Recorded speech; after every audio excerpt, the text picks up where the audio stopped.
Let's again, but it's I'm at an advantage because I can very clearly show that when I landed in Manila on late October 1991, my bank balance was maybe $250 or something. Wala talaga ang kinuha sa amin lahat eh. They simply took everything away from us. Quick question about this one. Which path would you follow? Privatization or the management style of your plan wherein the basic services are merong fixed say ang government? I think you have to differentiate the kind of activity that you're talking about.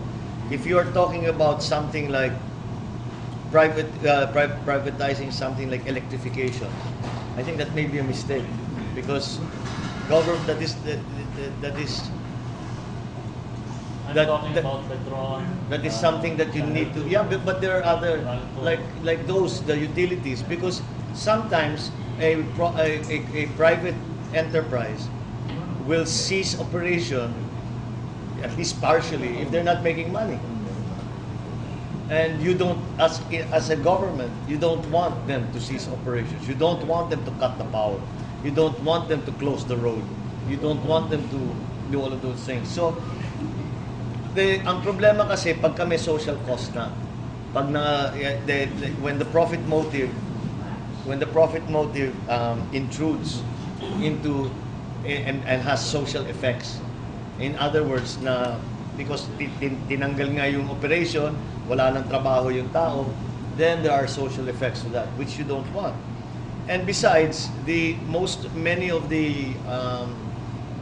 of the basic infrastructure of any country, of any economy, is very, very large scale.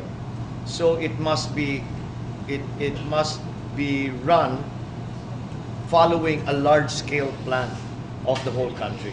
Like, let's say, if you take it to its ultimate, and we've seen these futuristic movies about it. Let's take it to its ultimate. Privatize the police. Diba? Why is that wrong? Because pag hindi na kumikita yung police, hindi na magtatrabaho. Kailangan yung police, kahit anong nangyayari, nandyan yan. Privatize the military. Kung ayaw nila, hindi kulang yung binibigay mo, hindi sila lalaban. Sinusugod na tayo ng anong invasion force. So there are certain things that really we cannot do without. So in short, you would like to follow the model of that, wherein the government will now nail down, like for example, sa oil companies, right? I think that in the oil companies, what was the solution to the problem of the fluctuating price of oil? It wasn't to privatize and it wasn't either to nationalize them. What was created was the energy reserve fund, wherein a certain number of pesos per gallon that was bought went into that fund. And what was the fund used for? Yung OPSF. OPSF. The fund was used for, pag mababa ang presyo, we buy a lot of oil. Pag mataas ang presyo, we release the oil or we subsidize the buying of oil. So that the consumer, the ordinary citizen, ang tingin niya sa oil price, pare-pareho. NFA. Why was NFA created?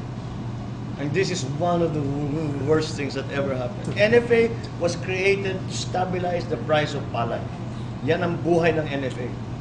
And what they did, pagka harvest time, bumibili sila ng maraming palay, nagsa-stockpile.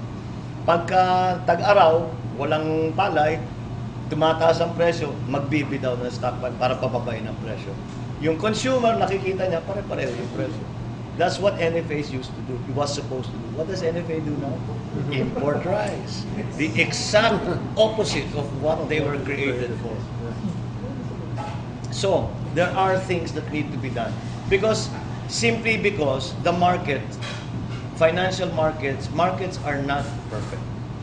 And if you leave it to a completely laissez-faire, the Thatcher type of idea, the Reagan type of idea, maraming nagiging kawawa. Maraming namumulubi, maraming homeless, maraming walang trabaho, maraming hindi mapakain ng pamilya. But that's because the market decides simply on a financial basis. Government should not decide on a financial basis. Government should decide on a social basis. that lahat ng mainstream natutulungan at wala rin ang disenfranchised. Kahit yung disenfranchised, yung mga marginalized, natutulungan pa rin. So, the markets, the financial markets are good only to a certain extent. Beyond, like, when you're talking about distribution of wealth, you're talking about social peace, all of these things, the market has no place there. So if those are the elements that you are trying to address, then I think the job of government becomes more prominent and the job of private enterprise becomes less so. Sir, I have a question though. Actually, I've been a very avid supporter of Filipino sports. So Of Filipino sports? yes. So what's Bongbong Marcos gonna do with the POC and PSC problem so that we can finally get the Olympic gold medal? The problem is that they are not